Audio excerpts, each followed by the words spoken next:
We get it. Every cybersecurity vendor wants to be your news service. We live in the age of information overload. There's good information, bad information, and today, more than ever, there's a lot of disinformation.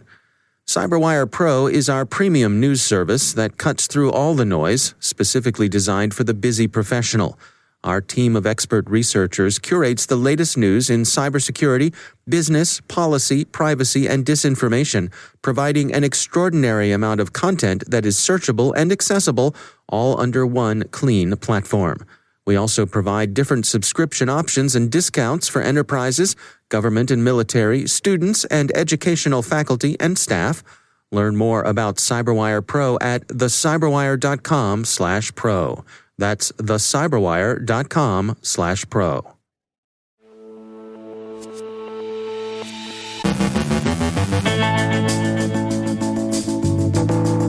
An old leaked database has been delivered into the hands of skids. CISA and the FBI warn that APTs are scanning for vulnerable Fortinet instances. Cryptojackers pan for altcoin in GitHub's infrastructure. Holiday Bear may have looked for network defenders. Threats to water utilities. Johannes Ullrich explains why dynamic data exchange is back. Our guest is Mark Lance from GuidePoint Security, tracking parallels between the SolarWinds attack and the RSA hack a decade ago. And a cyberattack snarls vehicle emission testing.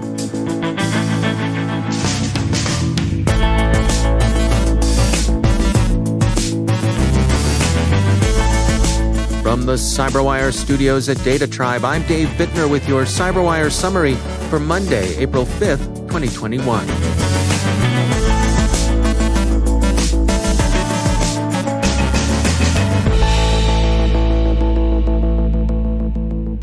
Citing a Business Insider report, the Washington Post writes that 533 million Facebook users' personal information was dumped over the weekend to a hacking forum.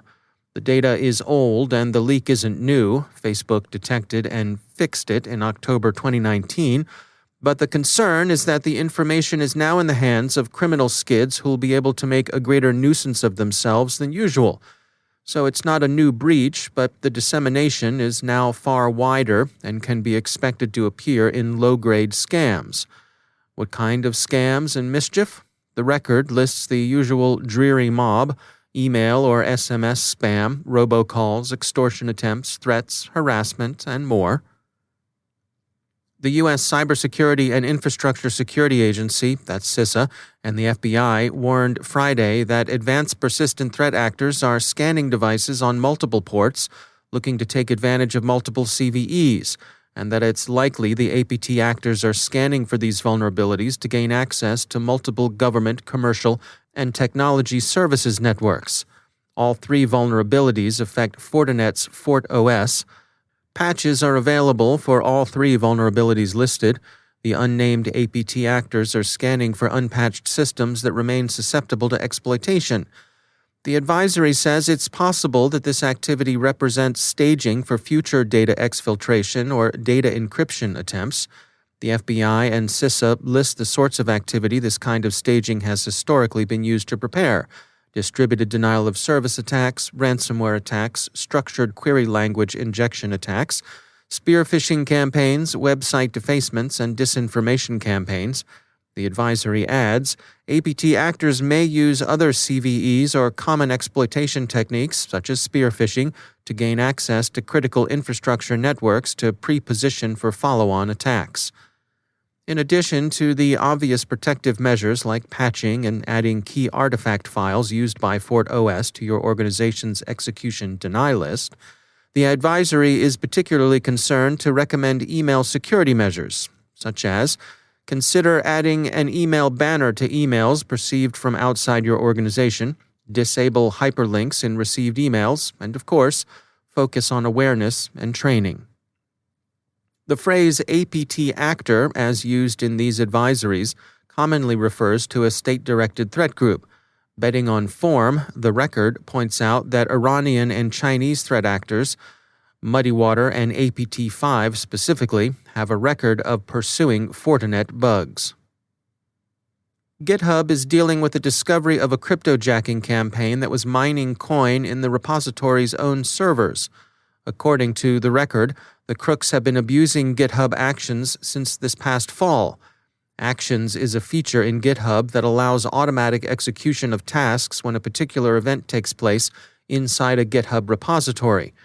The attack works by, quote, forking a legitimate repository, adding malicious GitHub Actions to the original code, and then filing a pull request with the original repository in order to merge the code back into the original, end quote. The original project owner doesn't need to approve the ill-intentioned pull request, so all the Cryptojacker needs to do is file the request. The good news for users is that the attacks don't appear to be affecting their projects at all. It's an attack on GitHub's infrastructure. CNN reported Friday that the holiday bear attackers who exploited SolarWinds last year paid particular attention, once their operation had begun, to the U.S. government security personnel charged with hunting down threats in federal networks. This suggests to some that the compromise may have been more than just overlooked, and that the Russian operators may have been able to actively evade or impede U.S. efforts at detection and mediation. And that, observers speculate, is the significant news behind the compromise of U.S. Department of Homeland Security emails.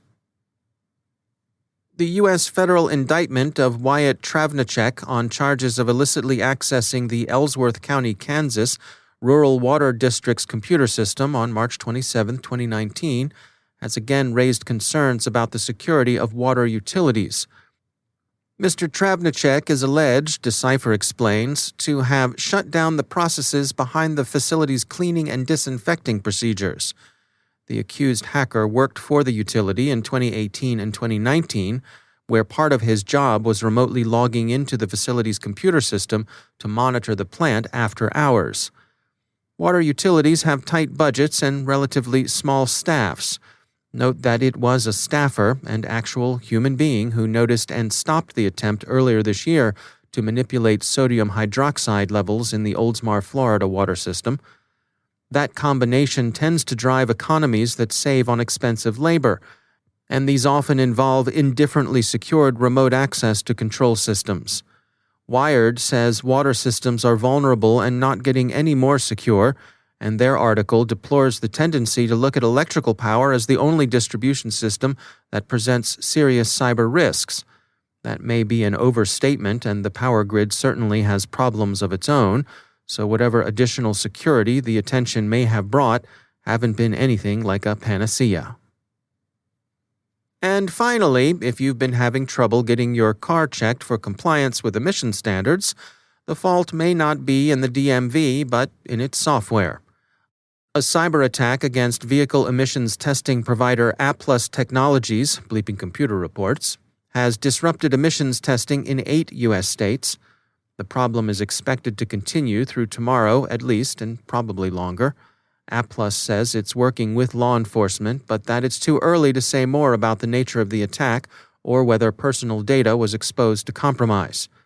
Bleeping Computer speculates that the incident was a ransomware attack, but that it's a circumstantial judgment at this point. And if you're worried about being ticketed by the police for having an expired emissions test, APTs says it's reached out to police in the affected states to let them know it's not your fault your vehicle missed its inspection. Hey officer, the software ate my carbon monoxide. Honest.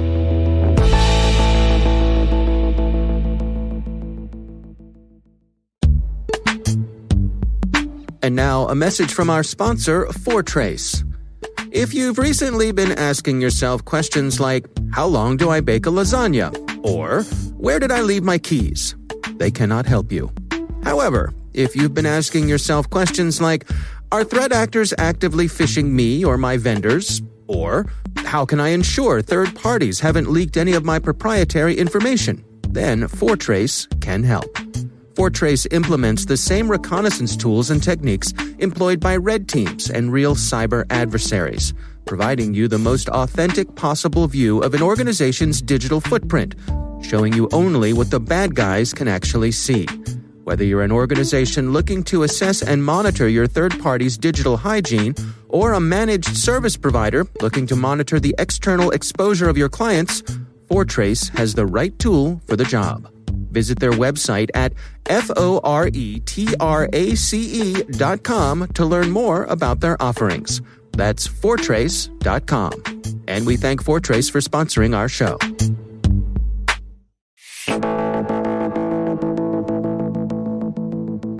The SolarWinds attack has put a spotlight on third-party security risks, and one element people are pointing out is that third-party risks are nothing new.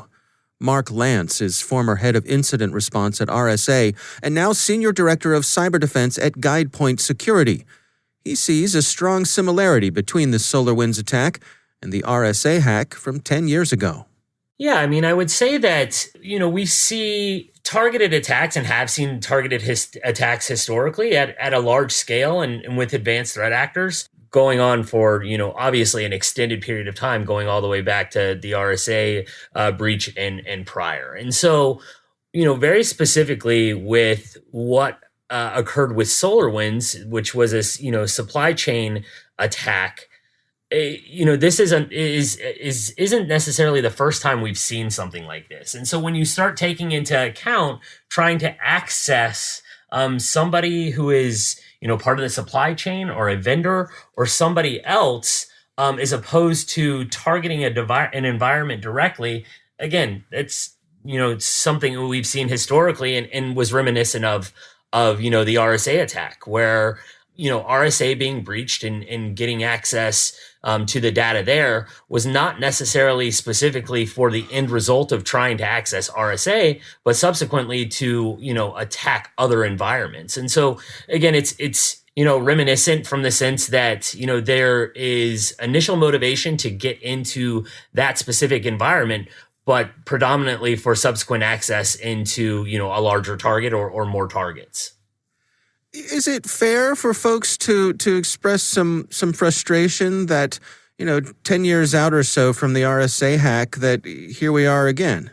I think that, this is something that is going to continue to happen. I think when you've got motivated attackers who are really have an objective they're trying to accomplish, they're going to find one way to do it or another. So if it wasn't, RSA, or if it wasn't SolarWinds, they're going to find some other, potential access point within the supply chain, or, whether it's through a subsidiary or whether through a partner or vendor relationship, they're going to find a way in. So I would say that, there, can certainly be frustration in some of the qualities associated with the way that things are being secured. But I think overall, these attackers are very creative.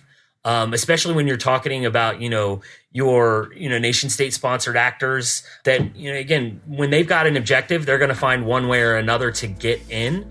And it just, happened to be that they were the ones that were impacted. And you would like to think that, there are additional, controls being put in place and things to prevent similar things from happening in the future. That's Mark Lance from GuidePoint Security.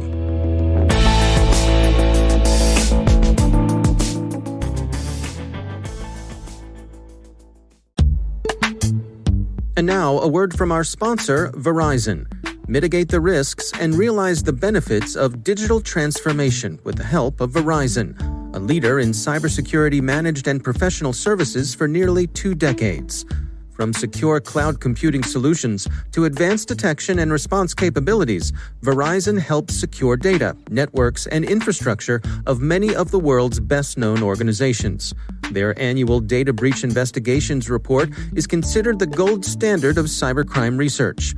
And Verizon's leadership in network, wireless, and IoT connectivity makes it uniquely capable of protecting the ever-expanding attack surface.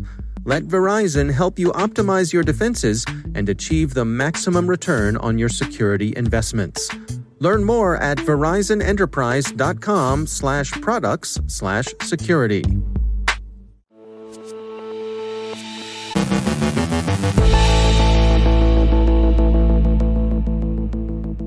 And joining me once again is Johannes Ullrich. He is the Dean of Research at the SANS Technology Institute and also the host of the ISC Stormcast podcast.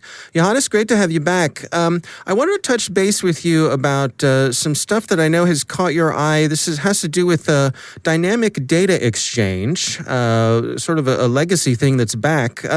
Explain to us what's going on here. Yeah, it's really one of those things where as a security professional, you're often distracted by the shiny new thing. But, big reminder here, old stuff often still works. And of course, these days, whenever I sort of talk to people about what they recently got hit by, how they got infected with ransomware or whatever, one of the big themes that comes often through is, hey, a user clicked on an email attachment.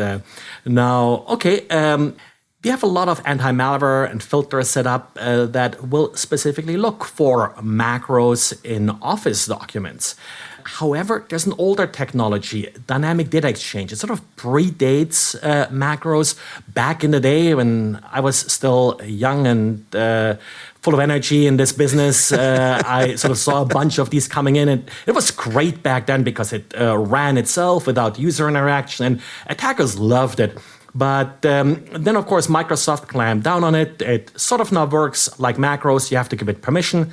So attackers figured, hey, I have to go through the trouble of asking the user for permission. I may as well use these more modern macros, which allow for a lot more fancy exploits and such than the old DDD allowed. But then again, anti-malware apparently no longer really looks for all these old signatures. And that's sort of, standard housekeeping that these products do. They haven't seen a particular signature trigger in a while. So to reduce some of the bloat in these products, they remove some of these old ones. But the attackers often go back 5 years, 10 years, and try some of these old tricks again.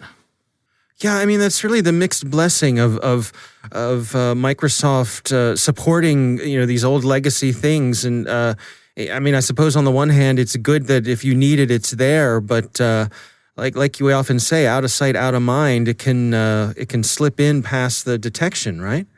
Correct. And we see this with other things too, like that famous velvet sweatshop password that Microsoft introduced way back in the day when they sort of had some very simple locked Office document. Well, attackers still use it because it still works to slip past some of these anti-malware tools. And in the end, they just play the numbers game and hope that one of your users will click. Yeah. All right. Well, good advice as always. Johannes Ullrich, thanks for joining us. Thank you.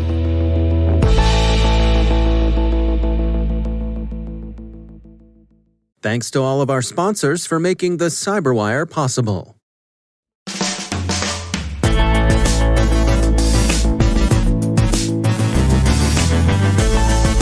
And that's the CyberWire.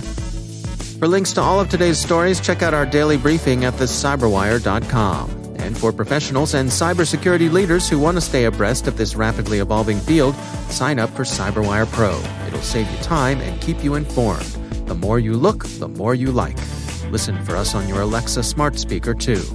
Don't forget to check out the Grumpy Old Geeks podcast, where I contribute to a regular segment called Security, I join Jason and Brian on their show for a lively discussion of the latest security news every week.